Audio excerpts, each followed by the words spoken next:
Now let's dive deep into this big LGBTQ story for today. I'm Von Biggs, and let's queer up politics. Elijah Manley is a young, brash, gay progressive who vows to bring a fighting spirit to Congress. Elijah Manley is Fort Lauderdale's hometown member of the LGBTQ community, now running for Congress. Facing a dire political landscape, the Democratic Party is in need of fresh leadership, and the 26-year-old may just be the spark they need. A passionate community organizer from South Florida, Manley has announced his candidacy for Congress in Florida's 20th District, aiming to challenge incumbent Sheila Sherfilis McCormick. Manley's bid is driven by a desire for change and a deep-rooted frustration with the status quo. He's taking direct aim at Sherfilis McCormick, who has faced an investigation into alleged campaign finance fraud since winning her seat in 2022 special election. Manley believes that Sherfilis McCormick has failed her constituents, prioritizing her legal issues over the community's needs.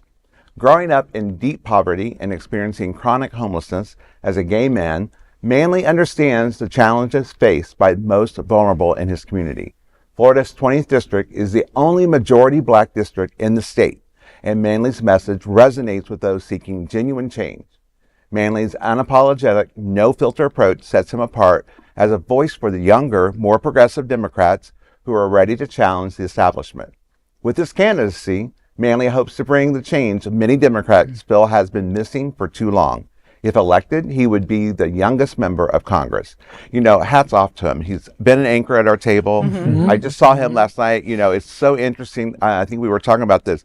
Sometimes when you see him, he's so shy. He seems very timid. But get him in front of a mic and the gloves come off. And I'm happy to see that because so many of us have sat around this table going, what are our Democrats going to do? Right. And we need young blood. Otherwise, we're going to sit there and see our 80, 90-year-old congressman sitting up, they're not really doing anything. God, yeah. Well, I admire Elijah's pluck and youthful vigor.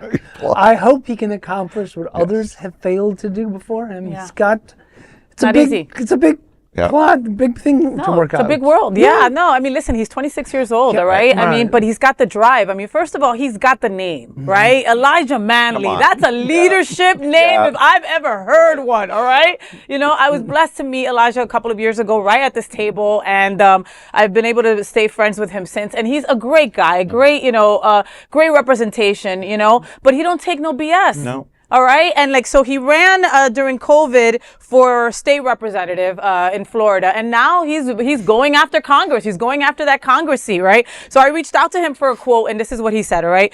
To fight the corruption and BS coming from the GOP in Washington, we have to first root out corruption in our own party. I'm running against someone who's accused of taking $5.7 million in COVID relief funds and using it to buy a seat in Congress illegally.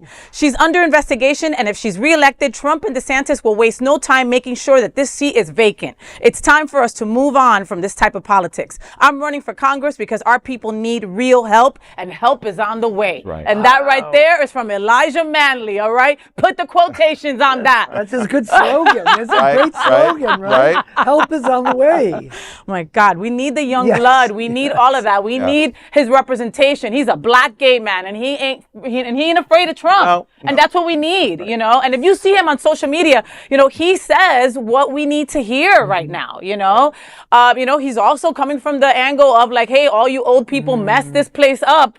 Right. And now, now we're left with the debris, right? Step aside. But he's allowed to feel that way. This is his world too. We don't know what it's like to be coming, on our coattails, having to be a black gay man here in Florida. Not an easy thing. And what he's been through already, homelessness, food insecurity, these are things black. Being a black gay man, where do we go? So, I mean, he's had so many different things that he can elevate and help others. That can look to him, all of you out there that are like, I don't see me represented. Here's your chance to see you represented. He represents you gay boys. He represents me as a brown woman. He represents all of us. Okay. Right. So back him. All right. And we need to freaking duplicate him. Make eight AIs of Elijah. Clone him. Yes. But it's the truth. We need it. It's the only way we're going to win. Right. A lot of the Democrats are freaking bending over like on their back like my dog giving belly to freaking Trump. Okay. And Elijah's not here for that. No, he's not. Anything to say, buddy? I'm I'm a little overwhelmed with the emotion at the table over it. I've met Manley. I mean, I've met Elijah before at the table here. The district that he's talking about, I actually live in. Okay. So I understand his concern about the current representation. My only concern is I don't want to scorch earth. We have 3.5 years to get our shit together as a democratic community, and there's room for everybody at the table, but you can't walk in angry. You have to use that anger in a good way, and you can't scorch earth. So I'm excited, but I hope to God we get enough backing from the Democratic Party with some guidance and some training and some, we can piss and moan and bitch and moan and do all this and be angry and loud like a Cuban. But at the same point, we have to know that this is a unique business opportunity, and we have to build it. And I've met him enough to know that he's got a good heart, and good soul, and he's got a good foundation. Yeah. I'm hoping that the Democratic community welcomes him with open arms, and we do some real serious working together, because we can't piss and moan about the Democratic Party's failures. Yeah. We have to realize our strengths and work within our strengths and grow those strengths, which is Elijah. Yes, listen, Elijah plays in Wilton Manors. Yes. He spends his money in Wilton Manors. He knows who's there. He understands who he's talking to. I understand. You know what I mean? But the district is a district, so there's a lot of different souls in that district. Very diverse. It's a very diverse district, and that's my point of we can't go in there scorching earth and saying I'm a gay man, I'm a gay man, I'm a gay man. Yeah. We have to get him in office, and we have to get him the right support and the right. Training isn't the right word, but we have to take him beyond his 26 years. Yeah, no, he's got to have colleagues with him. He's got to have people Mentors. that he trusts to talk to. Exactly. He needs mentors. Right. He needs people who have gone through this before. And that's my point. We have 3.5 years to help him become the next congressman. He needs some of those old people. He needs some of those old people, 100%. And he knows that. Yeah. That's the wonderful thing about Elijah. He knows that. You know? He is very well surrounded with some good people, and he wouldn't just go in there guns blazing. No, I you know what I mean? And I just hesitated to say anything because I'm more optimistic. I want to see success. I just don't want to scorch the world. Right. No, and you're not we being. We got Donald Trump scorching the world. Yes. I don't want a Democratic version of that, because that doesn't do anything. Well, and he's also not fighting alone. Right.